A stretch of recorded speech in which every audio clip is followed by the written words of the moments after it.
দর্শক, এটা হচ্ছে বিছা পোকা। বিছা পোকা পাটে কি ক্ষতি করে সেটাই আপনাদের এখন দেখাবো। এই বিছা পোকা দেখেন পাটের কি ক্ষতি করছে। প্রিয় ভিউয়ার্স, সোনালী আসে ভরপুর প্রিয় রাজবাড়ী জেলা। আমাদের রাজবাড়ী জেলাতে বর্তমানে কিন্তু এই যে পাটের আবাদ করা হয়েছে অধিকাংশ জমিতে, কিন্তু এই পাট আবাদ করতে গিয়ে দুই ধরনের সমস্যার মোকাবেলায় করতে হয়। এক হচ্ছে দেখেন এই যে জমিটা দেখতে পাচ্ছেন, এই জমিতে দেখেন কি এক আজব ঘাসের জন্ম হয়েছে। এই ঘাসটা কিন্তু কোনো ওষুধে নিধন করা যাচ্ছে না। এই ঘাস নিধন করতে হলে অবশ্যই এইভাবে নিড়াইতে হয়। আর এইভাবে নিড়াইতে হলে দেখেন এই যে জমিতে দেখেন যে ঘাসটা বাঁচছে পাটের সমান তালে ভাই বোনের মতো বড় হচ্ছে। এই ঘাস কীভাবে নিড়ানো যায়? এই ঘাস নিড়াইতে কতটা পরিত লাগবে ভাবছেন? কিন্তু এরপরেও আমরা কিন্তু এই কষ্টে কষ্টে এটা নিড়াই দিই। এই নিড়ানো শেষ হইতে না হতেই কিন্তু পাটে আবার পোকা লাগতেছে। কি পোকা? বিছা পোকা। এই বিছা পোকা দমনের জন্য আমরা ওষুধ নিয়ে আসছি। বিছা পোকা পাটে কি ক্ষতি করে সেটাই আপনাদের এখন দেখাবো। আসেন ওইদিকে যাই, দেখাই আপনাদের।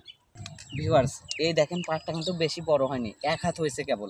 এতেই দেখেন এই পাতাগুলো দেখেন, পাটের পাতাগুলো দেখেন একদম পোকাতে খেয়ে ফেলছে। এই পোকার উপদ্রব হইলে পাটে প্রচুর ক্ষতি হয়, দেখেন ঢালপালা হয়ে যায়।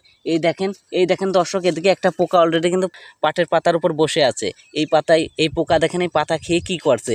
এই জন্য বলে যদি এই জাতীয় পোকা জমিতে উপদ্রব দেখেন তাহলে অবশ্যই এই যে ভিত্তাকো জাতীয় ওষুধটি স্প্রে করতে পারেন।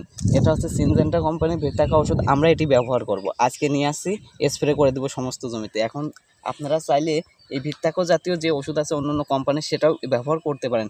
এটা ব্যবহার করলে তাহলে জমিতে এই যে পোকার উপদ্রব হয়েছে ছানা পোকা, এইগুলা কিন্তু প্রতিরোধ হয়ে যাবে। তাহলে পাট ভালো হবে, গ্রোথ ভালো হবে, এই যে ঢালপালা কম হবে। অবশ্যই যদি এই ধরনের পোকার উপদ্রব জমিতে দেখে থাকেন তাহলে কিন্তু এর প্রতিরোধ করার জন্য অবশ্যই এই ধরনের ওষুধ স্প্রে করে দিবেন, তাহলে কিন্তু পাট ভালো হবে। এই ফাইলের দাম হচ্ছে 140 টাকা।